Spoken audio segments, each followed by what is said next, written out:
What do you make of a comeback, staging a comeback, Paul Afoko? Nana, the politics of the New Patriotic Party. You see, you cannot talk about Afoko's decision to come back without references to the current position of the New Patriotic Party and the fact that this is a party that is clearly struggling. And unfortunately, no steps are being taken to resuscitate the New Patriotic Party, especially after their humiliating defeat. On daily basis, it appears we are dealing with an opposition party that is interested in ruining the fortunes of the party, and hopefully with a master plan of serving the country better by eventually relegating the party to the background. Because that would undoubtedly serve the Republic very well. But you see, Nana, I had in the past unmatched confidence in the leadership of Mr. Paul Afoko at the time that he was elected. And this, I'm speaking as a Ghanaian and a concerned Democrat who is desirous of an effective opposition party. And I do not think, with the greatest of respect to him, that especially after he was ousted, he has done anything demonstrating enough zeal to fight for what he believes is right. And that is one thing that would go strongly against him in the contest. Look, for a national chairman of the biggest opposition party then to have been sacked by the flag bearer in the manner in which he was sacked, and he didn't put up any fight and went into hibernation for 8 good years. One was begins to wonder. By the flag bearer or suspended by the neck? We can decide to dress it in whatever robes we want, but we know, as a matter of fact, that Nana Addo Dankwa Akufo-Addo was not comfortable with him, and it was Nana Addo who instigated their sacking. That's not very fair. That's the truth. Hamza, you know this how? Look, we can decide to play the politics, but you know that it was Nana Addo Dankwa Akufo-Addo who got Mr. Paul Afoko out. Yes, because you know. I do not know. So I'm surprised you No. Is that was communicated to us was a suspension based on a decision by for neck. me, that is where my disappointment comes in, especially being a Northerner. I was disappointed that he went down so easily without putting up a fight. Because you see, in this life, we must stand for something. We must stand for principles. Like the CJ is doing. Let's remove CJ. Who? Like the remove CJ. Absolutely. And I respect her for that. I respect her for that. And I think I've made that point on this platform. I say that it is within her right to continue the fight. And I did not see that fighting spirit in Mr. Paul Afoko. He failed to demonstrate to the good people of this country that he had principles that he was holding on to. He went straight into hibernation.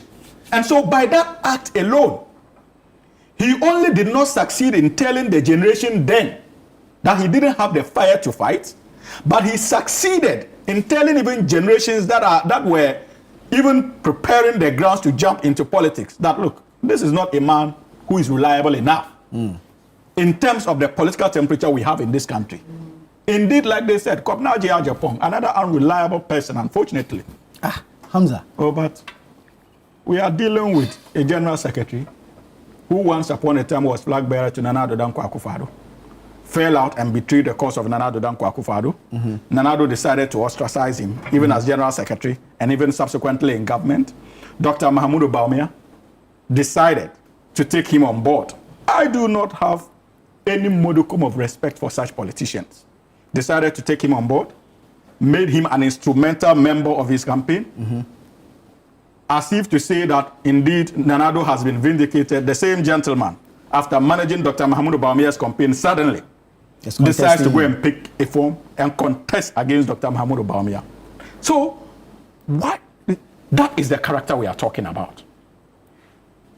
Unreliability. But in Akotia, we saw your lawyer for your supposed candidate who had supposedly won an election, contesting, beat him in primaries, and is now MP. Oh, but I am telling you that as for elections, I don't have a problem with it. But I am talking about reliability. You can decide to describe that as any way you want. You understand? But I'm talking about reliability. For someone to have brought you that close I find everything wrong with that decision to contest, right? Especially when the person is still in the race. But you see, that is not even the substance of the issue. It is about Paul Afoko. Yeah. And I feel that over the years, he has demonstrated that there are no principles we can measure him by. And we do not need such people in the politics of our country. We are interested in people who we can measure against certain principles. He appeared in the past to be a strong leader. When the test eventually came, he demonstrated to everybody, not just NPP supporters, that indeed he is weak and meek. Our politics has no room for such players. I think that he needs to accept that the time has come for other people to put up themselves for that particular role. He had his time. He failed to fight to consolidate his position. He lost it.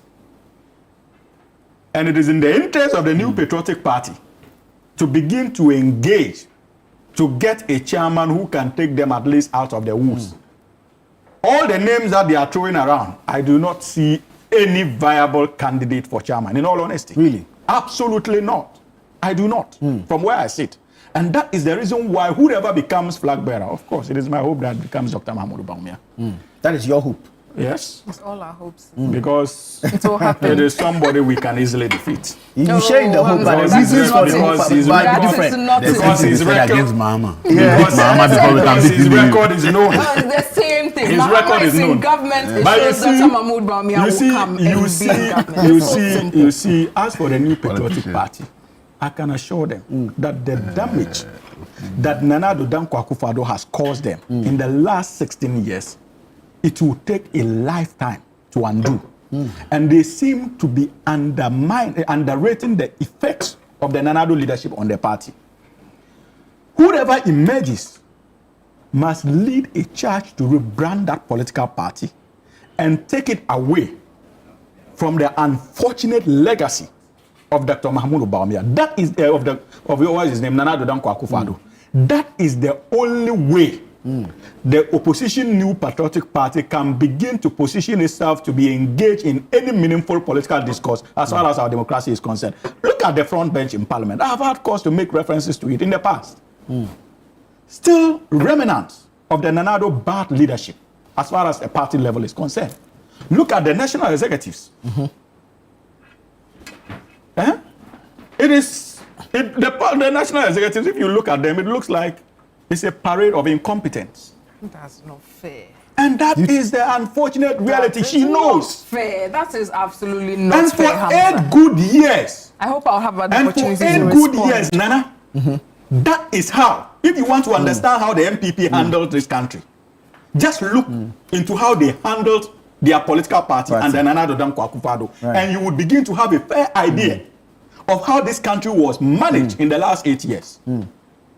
Very well. Terrible. Doc, Terrible. I'll give you the final minute Yeah, on the party respond. leadership. You see, it's very, very interesting that the NDC continues to go on this tangent. Right? If you know anything about the history of the MPP, we started in opposition. We've always been the underdogs, and we do find our way to get back on our feet. When most of our great-grandparents and co were engaged in MPP politics, their leader at that time made it even illegal for political parties to exist. Yet they prevailed. They organized in small groups because they believed in the democracy and development of this country. That spirit is still there, and that's why we are still here.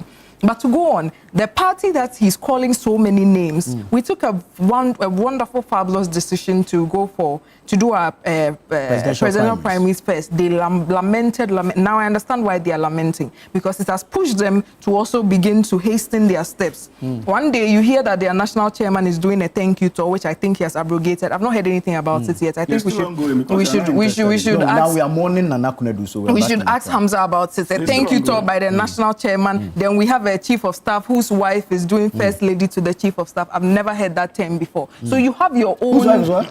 We've had first lady to the chief of staff. You didn't see that documentary that came out that was cancelled? I'll find out. I don't think it's an official something. Yeah, but it came out. But that's the probably internal. The no, that is the internal rumblings that's happening in the NDC. Pressure that they have bought from us for free. We were not even thinking about them in the scheme of things. Now to talk about the issue of what happened under Chairman Afoko. Afoko and whatnot. I feel like the constitution of the New Patriotic Party was thoroughly tested at that time. It wasn't just a decision by somebody to remove somebody. There was grounds and basis for that removal. It went through the processes of the party. In fact, Paul Afoko took it to court. There was a court case on this matter. It went through the processes, and I believe that it's, as Hamza likes to rightly call about testing systems and things. I believe it was a proper test of the constitution of the party with regards to the constitution of Ghana.